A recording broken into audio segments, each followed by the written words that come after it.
יאללה. זאת הקרבה בקיבוץ מגידו.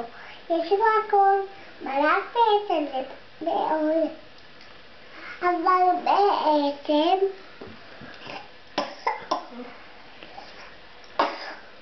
ממה שהוא רוצה בצורה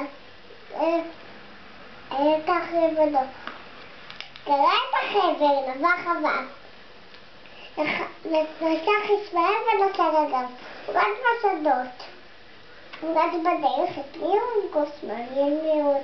יצאו מלקח לשנים מי יודע. לשם יצאו כדומה נתוודע. אומר פרוטו, ומה התשובה? הוא נתוודע לפרוטו, קוע קוע. אמרה לו קוע קוע וקפצה לבריכה. ופרוטו שלנו סירוב ולבכה. תוך הבריכה מריטות מוינה. וכן, מה יש מתחת למים? אוי, מה נטוב, באמת הוא מתחת.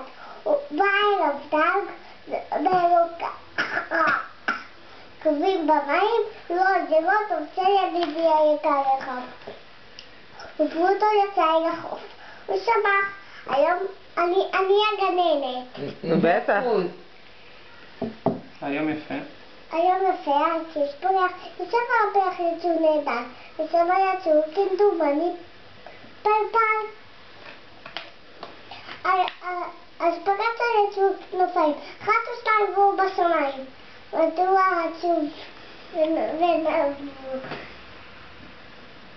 מדוע אני נוכל לעוף? שמים לבא, חבר קיבוץ, קורא דיון והסוס דואל. מי יגיע יותר מהר? חזר המשק נכנס ללפת, שלום לך פרה, את עושה קצפת? טיפש קטן הפרה עונה, אני מייצרת יחלה וגבינה. אז גם היא נכנס ללפת, הביטו, פרוטו שלי, היה היית, פרוטו חביב, שלום לך, חזרת הביתה, אין לו שמחה. נו, כן.